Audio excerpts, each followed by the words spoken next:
વડોદરામાં દુબઈથી આયાત કરાયેલું 1800 કિલોગ્રામ લિક્વિડ સોનું કસ્ટમ ડ્યુટીથી બચાવવા માટે અનોખી રીતથી છુપાવવાની કોશિશ વિફળ રહી।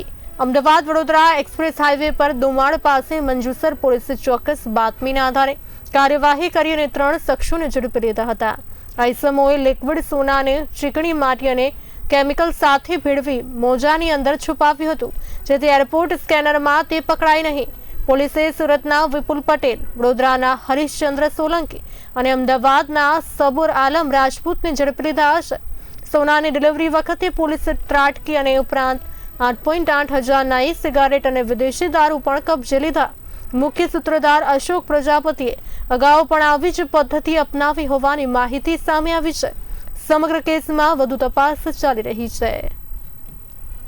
Respected range IG sir Sandeep Singh sir, respected SP sir Rohan Anand સરના સીધા માર્ગદર્શન હેઠળ તેઓની સૂચના હતી કે મિલકત સંબંધી ગુનાઓ અટકાવવા માટેની કામગીરી કરવામાં આવે। જે અન્વયે મંજુસર પોલીસ સ્ટેશનના પીઆઈશ્રીને ચોક્કસ બાતમી મળેલી કે અશોકભાઈ પ્રજાપતિ નામના ઈસમ અલગ અલગ વ્યક્તિઓને દુબઈ મોકલીને ત્યાંથી ભારત સરકારની જે કસ્ટમ ડ્યુટી જે છે એ ના ભરવી પડે એટલા માટે ત્યાંથી ચોરી છુપીથી પાવડર રૂપી ફોર્મમાં સોનું ઘુસાડવાની હેરાફેરી કરાવે છે।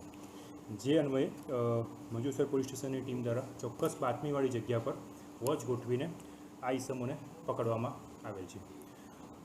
તેમની પાસે 1 કિલો અને આશરે 1 કિલો અને 800 ગ્રામ જેટલું સોનું જે છે સેમી સોલિડ ફોર્મમાં મળેલ છે।